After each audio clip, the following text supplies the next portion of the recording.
This is Rick Malone for the San Francisco Symphony.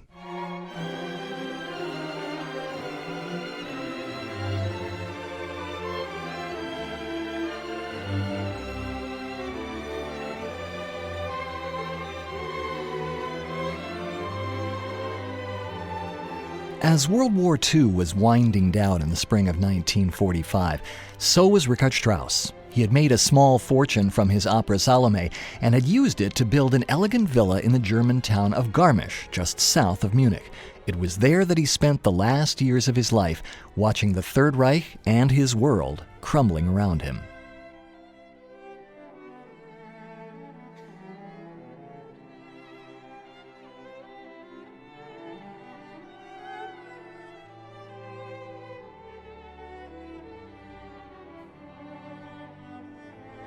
Strauss had never joined the Nazi Party, but he had never denounced it or distanced himself from it either. His daughter-in-law, and thus his grandchildren, were Jewish, and he was worried for them and for his many Jewish musician friends. But he also turned a blind eye to much of what was happening around him. He had allowed himself to be named president of the Reichsmusikkammer, the official government music bureau, and he continued to conduct at official concerts, always convincing himself that he was serving the higher cause of music.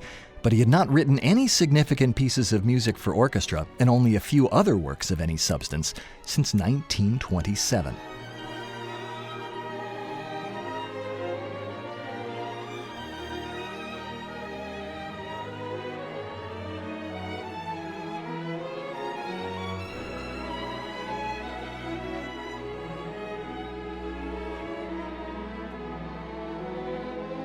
It was one of the great ironies of Strauss's life and career that the ruin of the world around him gave him a new creative spark in his last years.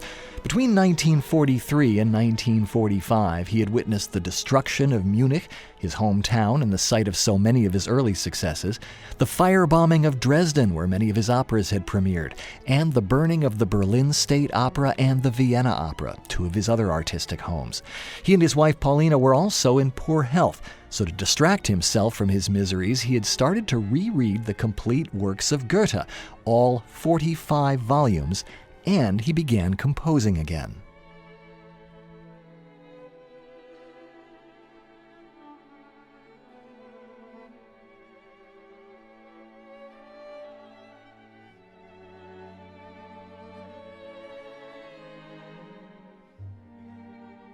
After hearing about the bombing of Munich, Strauss had sketched out 24 bars of what he would call mourning for Munich.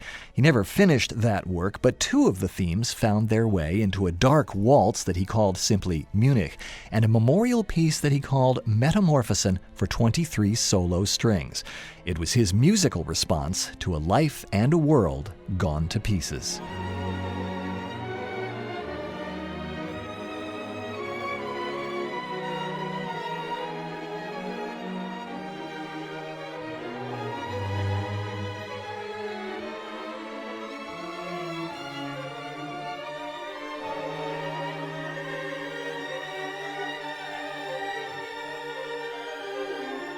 The full title of Metamorphosen for 23 solo strings was clearly a way for Strauss to distance himself from the work's emotional component, but it was also a tribute to Goethe, who used that word not only in his scientific writings, but also in reference to his own intellectual and spiritual development.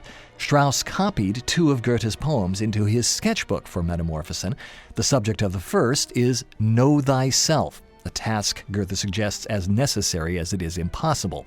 The second says that even in an incomprehensible world, we must, quote, behave with good sense as each day brings what it brings. Always remember it's worked so far, and so it will surely work till the end, end quote. Strauss opens Metamorphosen with a slightly altered version of the rising phrase he had sketched 2 years earlier as Mourning for Munich.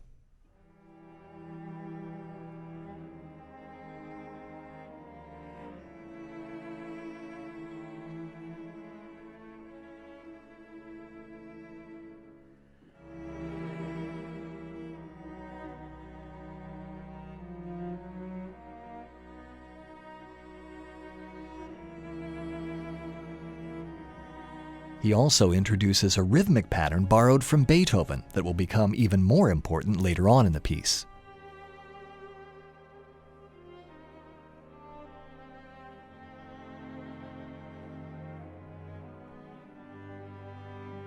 There are echoes of Sibelius's Swan of Tuonela, another work about death and mourning.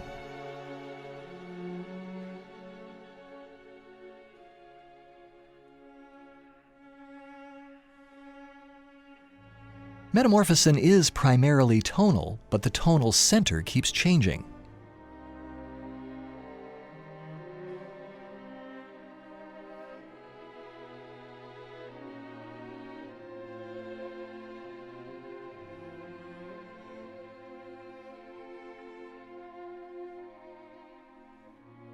The tempo is marked adagio, slow, but the pace itself is very elastic, always expanding and contracting.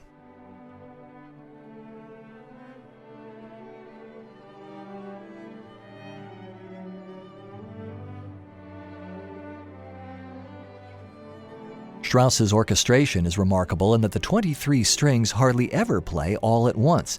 There are many intimate moments between individual members of the ensemble.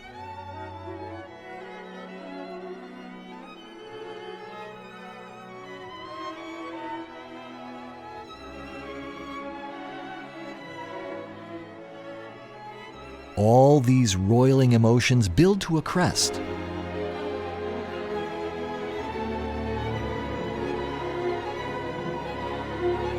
And then suddenly break off.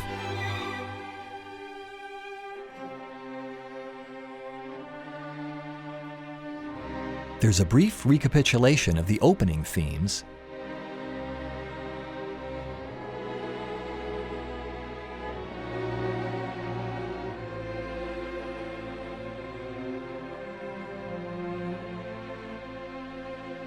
and then the familiar Beethoven theme returns.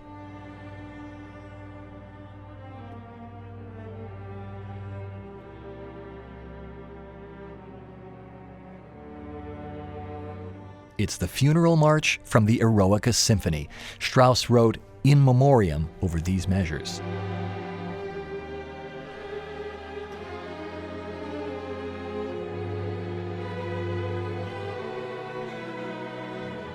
This is the Metamorphosis. Beethoven's theme has finally developed and burst from its cocoon.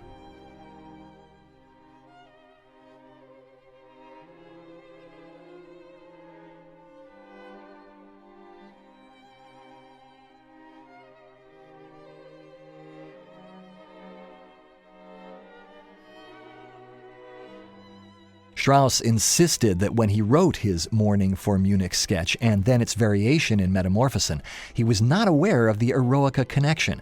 The idea, he said, just escaped from his pen, and it was only while composing Metamorphosen that what seems inevitable to us finally became clear to him.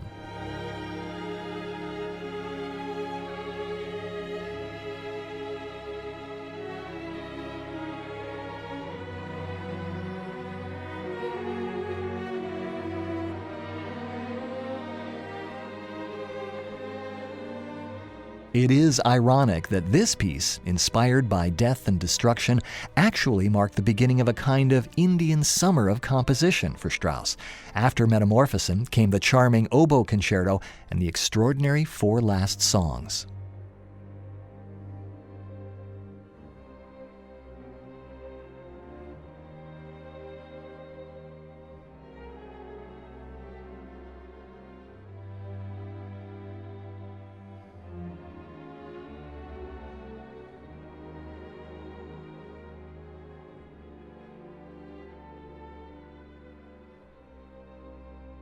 If anything, though, those works were Strauss's last grasp at a sound and a world that were vanishing before his eyes.